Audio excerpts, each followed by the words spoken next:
নমস্কার, আপনারা দেখছেন জেলার 1 নম্বর অনলাইন ও TV channel Birbhum RC TV. আপনাদের সঙ্গে আমি শুভাশিস। শুরু করছি আজকের সংবাদ। বিস্তারিত সংবাদে যাওয়ার আগে দেখে নেব সংবাদ শিরোনাম। দীর্ঘদিন ধরে বেহাল বাইপাস রাস্তা, পথ অবরোধ স্থানীয়দের দুবরাজপুরে। কালী পুজোর বিসর্জন ঘিরে ধুন্ধুমার কাণ্ড, আহত 5 জন, আটক 2 জন। ফের উদ্ধার দ্বিতীয় বিশ্বযুদ্ধের বোমা নানুরের লাউদহ সংলগ্ন এলাকায়। ছট পুজোর আগে ঘাট পরিদর্শনে দুবরাজপুর পৌরসভার চেয়ারম্যান ও ওসি। দুবরাজপুরের মাদ্রিক সংঘের মা কালী বিসর্জনের শোভাযাত্রা।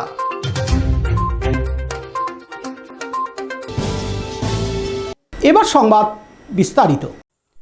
দুবরাজপুর পৌরসভা এলাকার আশ্রম মোড় থেকে 7 কেন্দ্রে যাওয়ার বাইপাস রাস্তা দীর্ঘদিন ধরে বেহাল অবস্থায় রয়েছে। চলাচলের অযোগ্য হয়ে পড়েছে এই বাইপাস রাস্তা, আর সেই কারণেই সাধারণ মানুষ তিতিবিরক্ত হয়ে বাইপাস রাস্তা অবরোধ করেন। রাস্তায় টায়ার, গাছের ডাল, মোটর বাইক রেখে বাইপাস রাস্তা অবরোধ করেন।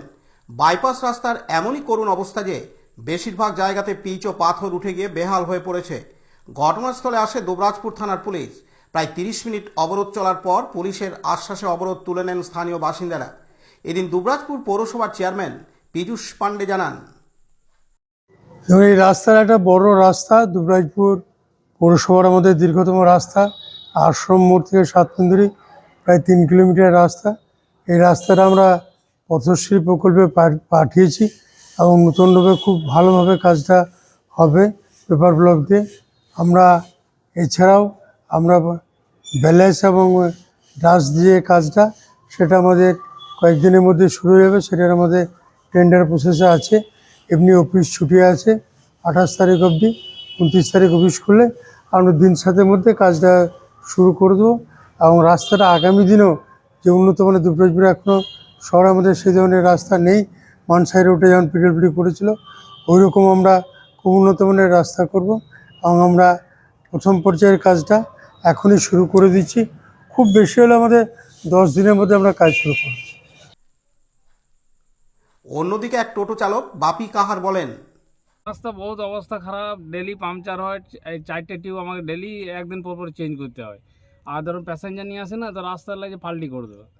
বহুত বাজে রাস্তা, আমাদের খুব কষ্ট হয়েছে। রাস্তাঘাট খুব খারাপ, বুঝলেন তো।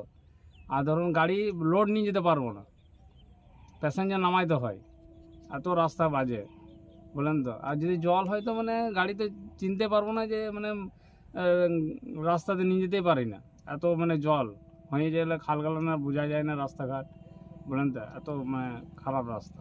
কি চাইছেন আপনারা? রাস্তাটা ভালো হলে আমাদের পাবলিকও ভালো হয়। কালকে যদি কোনো দুর্ঘটনা হয়ে যায় তো আমরা রেখে তো নিয়ে যেতে পারি না। কি ইমার্জেন্সি নিয়ে যাবো? কেউ যদি বলে ডাঙাল যাবো, তো আমরা প্যাসেঞ্জার আমরা নিয়ে যেতেই পারি না। 50 টাকা 40 টাকা ভাড়া দিলেও আমরা নিয়ে যেতে পারি না। এত রিস্ক আমি কি করে চাপাবো গাড়িতে? খালি নিয়ে যেতে হয়েছে। আপনার নামটা? আমার নাম বাপি কাহার।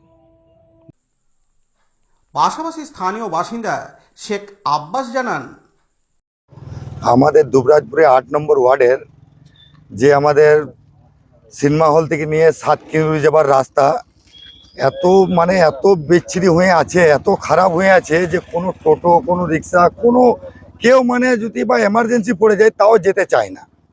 তো আমাদের খুবই কষ্ট হয়। এর আগে আমরা আন্দোলন করেছিলাম, আমাদের মেয়ে ছেলেরাও ছিল, গ্রামে আন্দোলন করেছিলাম।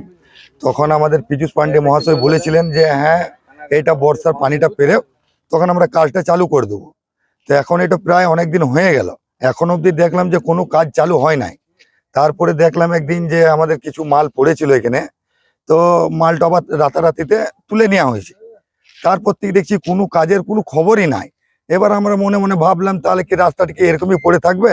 তো আমরা গ্রামের যত সব ছেলে ছিলাম সবাই মিলে এসে পড়ে এখানে আমরা হাজির দিলাম যে আমরা রাস্তাটা আটকাবো, আমরা আন্দোলনটা করব যে কিসের জন্য আমাদের এই কাজটা হচ্ছে না। আর আমাদের খুবই অসুবিধা হচ্ছে, একটা টোটোকে যদি বলি যে আমাদেরকে এখান থেকে মানসার নিয়ে চলুন, কোনো মতে যাবে না। কারণ হলো এমনকি ভাড়া বেশি দিলেও ওরা যেতে চায় না, কারণ কি রাস্তা প্রচুর খারাপ, কোন টোটোওয়ালা যেতে চায় না। তো এই জন্যে আমাদের আন্দোলনটা করা। তো এখনই আমাদের স্যার এসে বলে গেলেন যে হ্যাঁ, আমরা 15 দিনের মধ্যে কাজটা চালু করে দেবো, আমার সঙ্গে কথা হয়েছে। সেই জন্য আমরা রাস্তা থেকে সরে গেলাম আমরা স্যারের কথাতে ভরসাতে সেই জন্য আমরা এখান থেকে সরে গেলাম। 15 দিনের মধ্যে যদি কাজ চালু না হয় তারপরে কিন্তু আমরা স্যারেরও কথা শুনবো না, কারো কথা শুনবো না, আমরা রাস্তা ব্লক করে দেবো। আমার নাম শেখ আব্বাস। লালটু মুখার্জির report, Birbhum RC TV, Dubrajpur. Dubrajpur থানার পদুমা গ্রাম পঞ্চায়েতের ভালুকা গ্রামে কালী পুজোর বিসর্জন ঘিরে ধুন্ধুমার কাণ্ড। দুপক্ষের অভিযোগ পাল্টা অভিযোগে উত্তপ্ত ভালুকা গ্রাম। দীর্ঘদিন ধরে গ্রামের একটি জায়গার রাস্তাকে কেন্দ্র করে গ্রামবাসীদের একাংশের সঙ্গে চিত্তরঞ্জন মহাদানের বিবাদ চলছে। গ্রামবাসীদের অভিযোগ, ওই রাস্তায় তারা ঠাকুর বিসর্জনের শোভাযাত্রা নিয়ে যেতে দেবে না বলে তাদের উপর অতর্কিত আক্রমণ চালায়। অপরপক্ষের অভিযোগ, তারা বাড়ির সামনে দাঁড়িয়ে ঠাকুর বিসর্জন দেখছিলেন, সেই সময় অন্ধকার করে তাদের উপর আক্রমণ করে বলে অভিযোগ। মারধরের পাশাপাশি গাড়ি ও বাড়ি ভাঙচুর করে বলে অভিযোগ বুলা মহাদানির। দুপক্ষের 5 জন জখম হয়েছে। চণ্ডীমাল বয়স 52 বছর, শিশির হাজরা বয়স 30 বছর, রাহুল হাজরা বয়স 19 বছর। যাদের মধ্যে চণ্ডীমালের আঘাত গুরুতর, তাদের প্রত্যেককেই সিউড়ি সুপার স্পেশালিটি হাসপাতালে পাঠানো হয়। অপরদিকে আহত হয়েছেন চিত্তরঞ্জন মহাদানি বয়স 58 বছর ও তার ছেলে প্রশান্ত মহাদানি। আহত চিত্তরঞ্জন মহাদানিকে দুবরাজপুর গ্রামীণ হাসপাতাল থেকে সিউড়ি সুপার স্পেশালিটি হাসপাতালে রেফার করে দেয়। এদেরকে গ্রামবাসীরা মারধর করে ঘরের মধ্যে আটকে রাখে বলে অভিযোগ। পরে পুলিশ গিয়ে তাদের উদ্ধার করে। ঘটনাস্থলে যায় দুবরাজপুর থানার পুলিশ। এই ঘটনায় পুলিশ 2 জনকে আটক করেছে। এদিন আহত শিশির হাজরা জানান, ঘটনাটা আমাদের ঘটেছে আজকে কালী মন্দির বিসর্জন। যে দীর্ঘদিন ধরে একটা রাস্তা নিয়ে ঝামেলা আছে। আজকে আমরা বিসর্জন করার জন্য যে ঠাকুর মন্দিরের যে প্রতিমা বিসর্জন হয় তার জন্য আমরা একটা বক্স, ছোট বক্স আর বা প্রতিমা নিয়ে আসার জন্য ওখানে যে বর্ষার জন্য যে কাদা বা একটু গর্ত হয়ে গেছে, তার জন্য ঠাকুরটাকে ঠেলে পার করার জন্য আমরা যাওয়ার সময় একবার ঝামেলা হয়েছে। ও বারণ করেছিল যে না, এখানে ঠাকুর পার করতে দেবো না। এবার আমরা কিন্তু সেটা প্রতিমাটা পার করার জন্য এসেছিলাম। এবার কারণ ঠাকুর প্রতিমাটা ঠেলে পার করার জন্য ও ওপর থেকে 2 তলার ওপর থেকে ঝাউইট ফেলেছে। ওই যে চিত্তরঞ্জন মহাদানি, ওর ছেলে প্রশান্ত মহাদানি। কেন তোমাদের উপরে? আমাদের উপরে আক্রোশটা ওই যে রাস্তাটা আমরা বাধা দিয়েছি যে তুমি রাস্তার উপরে কেন চাপিয়ে বাড়ি করলে, সেটা ওই জন্য আক্রোশটা ওর।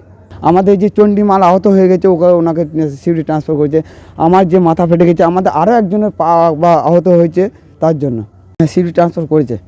কি দিয়ে মারধর করা হয়েছে? ওই যে 2 তলার উপর থেকে ইট ফেলেছে, আদলা ইট।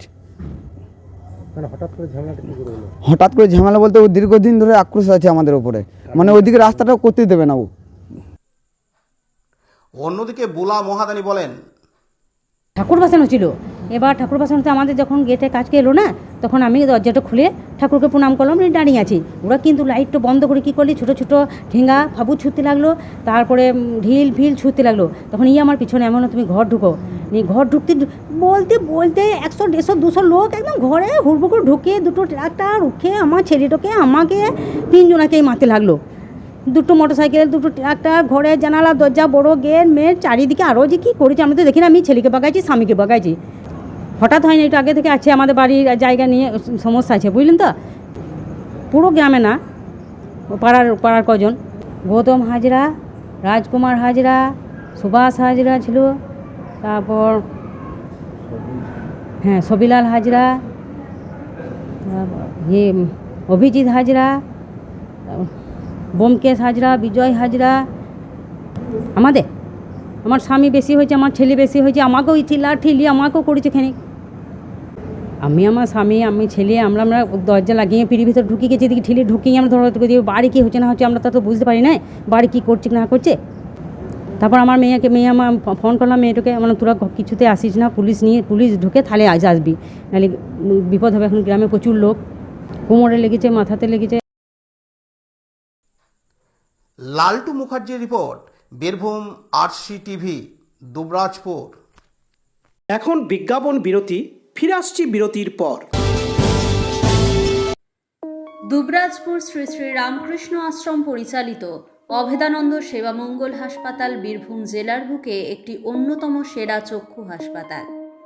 এখানে প্রত্যেক দিন স্বল্প মূল্যে অত্যাধুনিক যন্ত্রপাতির সাহায্যে অভিজ্ঞ চক্ষু বিশেষজ্ঞের দ্বারা চক্ষু পরীক্ষা ও চক্ষু ছানি অপারেশন, ফেকো মাইক্রো সার্জারি করা হয়। এছাড়াও এই হাসপাতালে অতি স্বল্প মূল্যে যাবতীয় পরীক্ষা নিরীক্ষা যেমন রক্তের সমস্ত রকম পরীক্ষা, ইসিজি, ইউএসজি, থাইরয়েড পরীক্ষা করা হয়। এখানে অতি স্বল্প মূল্যে চশমাও তৈরি করা হয়। এছাড়াও এখানে প্রত্যেক দিন বিনামূল্যে অন্যান্য রোগেরও চিকিৎসা করা হয়। আমাদের আদর্শ শিব জ্ঞানে জীব সেবা। যোগাযোগের নম্বর 9382571046 অথবা 9564554959 অথবা 7407405155। ঠিকানা অভেদানন্দ সেবামঙ্গল হাসপাতাল, ওয়ার্ড নম্বর 4, দুবরাজপুর, বীরভূম। ফিরে এলাম বিরতির পর। নানুরের লাউদহ সংলগ্ন অজয় নদের তীরে ফের দ্বিতীয় বিশ্বযুদ্ধের বোমা উদ্ধারে ব্যাপক চাঞ্চল্য ছড়ায় এলাকায়। গত বুধবার 22 অক্টোবর সেনাবাহিনী নিয়ন্ত্রিত বিস্ফোরণের তীব্রতা ও কম্পনে কেঁপে উঠেছিল গোটা লাউদহ এলাকা। আর তার পরদিনই গতকাল বৃহস্পতিবার 23 অক্টোবর সন্ধ্যায় জেলেদের জালে উঠে আসে আরও একটি একই ধরনের বোমা। আগের বিস্ফোরণের স্থান থেকে মাত্র 500 মিটার দূরে এই দ্বিতীয় বোমা উদ্ধারের ঘটনায় আতঙ্ক আরও বেড়েছে নদী তীরবর্তী গ্রামগুলিতে। স্থানীয় সূত্রে জানা গিয়েছে, এদিন সন্ধ্যায় জেলেদের জালে ফের উদ্ধার হয় দ্বিতীয় বিশ্বযুদ্ধের একই রকমের একটি বোমা। জানাজানি হতেই এলাকার মধ্যে ব্যাপক চাঞ্চল্য ও আতঙ্কের সৃষ্টি হয়। মুহূর্তে খবর পৌঁছায় বোলপুর থানায়। পুলিশ দ্রুত ঘটনাস্থলে গিয়ে ওই বোমাটিকে ঘিরে নিরাপত্তা বলয় তৈরি করেছে। এলাকায় মোতায়েন রয়েছে সশস্ত্র বাহিনীও, যাতে কেউ নিষিদ্ধ জায়গায় প্রবেশ না করে। প্রশাসন সূত্রে জানা গেছে, সেনাবাহিনীকে ইতিমধ্যে খবর দেওয়া হয়েছে এবং পরিস্থিতি সম্পূর্ণ নিয়ন্ত্রণে রাখতে পুলিশ এলাকাটিকে ঘিরে রেখেছে।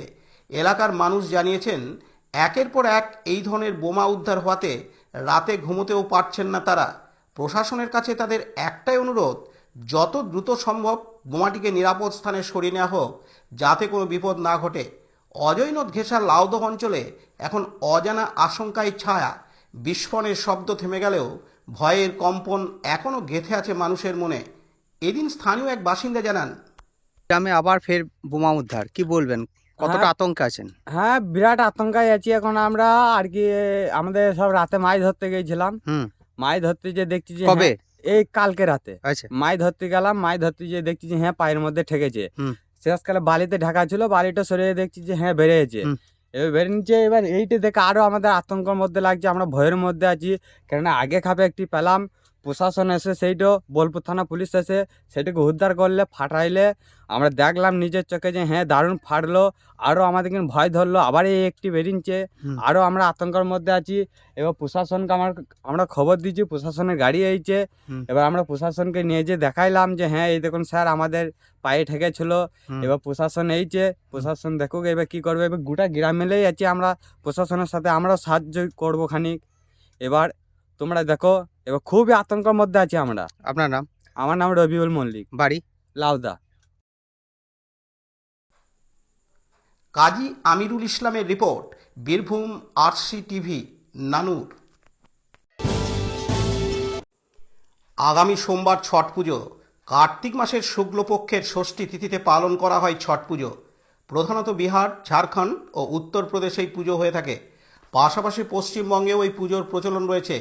এই পুজোর আগে বীরভূম জেলার দুবরাজপুর পৌরসভার পক্ষ থেকে 12 নম্বর ওয়ার্ডের নায়কপুকুরের ঘাট, রাস্তা ও আগাছা পরিষ্কার করার কাজ চলছে জোর কদমে। তাই সেখানে শুক্রবার 24 অক্টোবর পরিদর্শনে যান দুবরাজপুর পৌরসভার চেয়ারম্যান পীযূষ পাণ্ডে, দুবরাজপুর থানার ওসি মনোজ সিং ও 12 নম্বর ওয়ার্ডের কাউন্সিলর সাগর কুণ্ডু। তারা প্রত্যেকেই হাজির হয়ে সেখানে ঘাটগুলি পরিদর্শন করেন। এছাড়াও রঞ্জনবাজারের দুধপুকুরের ঘাট পরিদর্শন করলেন দুবরাজপুর থানার ওসি মনোজ সিং। সাথে ছিলেন বিশিষ্ট সমাজসেবী কল্যাণ চক্রবর্তী। পৌরপ্রধান পীযূষ পাণ্ডে জানান, আমাদের এখানে প্রচুর হিন্দিভাষী মানুষের বসবাস, তাই তারা এই ছট পুজো করে থাকেন। দুবরাজপুর পৌরসভার অন্তর্গত 4টি পুকুরে এই পুজো হয়ে থাকে। এদিন তিনি আরও জানান, আমরা সকল উপস্থিত হয়েছি এখন দুবরাজপুর পৌরসভার 12 নম্বর ওয়ার্ডের নায়কপুকুর কাছে। এখানে রয়েছেন দুবরাজপুর থানা ওসি মাননীয় মনোজ সিং মহাশয়, রয়েছেন আমার 12 নম্বর কাউন্সিলর সাগর কুণ্ডু সহ এলাকার মানুষজন। আগামী ছট পুজো উপলক্ষে দুবরাজপুর শহরে এই 12 নম্বর ওয়ার্ডে নায়কপুকুরে প্রচুর মানুষ ছট পুজো করতে আসে এবং এই এলাকায় অনেক হিন্দিভাষী মানুষের বাস। তাই আমরা পুকুরটা সংস্কার করা, অর্থাৎ ঘাটগুলো পরিষ্কার করা, যাতে যারা ছট মায়ার পুজো করতে আসবে তাদের যাতে কোনো অসুবিধা না হয়। কেন এটা মোটামুটি জলে নেমে সব পুজো করে, তাই ঘাটগুলো সব সংস্কার করব। আর পাশাপাশি আর কোনো অসুবিধা, আলোর ব্যবস্থা করব, লাইট থাকবে, সমস্ত দিকটাই দেখবো আমরা, এবং সেদিন আমরা সকলে উপস্থিত হব। দুবরাজপুর শহরে যেমন এখন আমরা রয়েছি 12 নম্বর ওয়ার্ডে নায়ক পুকুর, সেরকমই হয় 2 নম্বর ওয়ার্ডে দুধ পুকুরে, হয় 3 নম্বর ওয়ার্ডে বাঁধা পুকুর, আর সাতকেন্দুরিতে মোট 4টে জায়গায় এই ছট পুজো হয় এবং খুব সুন্দরভাবে হয়। এবং পৌরসভার পক্ষ থেকে আমরা সব রকম আলো থেকে পরিষ্কার পরিচ্ছন্ন সব দিকটাই দেখি। লালটু মুখার্জির report, Birbhum RC TV, Dubrajpur. Dubrajpur মাদ্রিক সংঘের মা কালী বিসর্জনের শোভাযাত্রা আজ শুক্রবার 24শে অক্টোবর বিকেলে এই শোভাযাত্রা ক্লাব প্রাঙ্গণ থেকে শুরু করে দুবরাজপুর শহর পরিক্রমা করে দুবরাজপুরের পোদ্দার বাঁধের কাছে কালীভাষা পুকুরে মা কালীর বিসর্জন করা হয়। প্রত্যেক বছরের মতো এবছরও শতাধিক ঢাক নিয়ে শোভাযাত্রা হয়। বর্ণাঢ্য এই শোভাযাত্রায় অংশ নেয় ক্লাবের সদস্যরা। অপ্রীতিকর ঘটনা এড়াতে ছিল দুবরাজপুর থানার পুলিশ। লালটু মুখার্জির report, Birbhum RC TV, Dubrajpur. আজকের সংবাদ এই পর্যন্ত। পরবর্তী সংবাদের জন্য চোখ রাখুন বীরভূম আরসি টিভির পর্দায়। নমস্কার।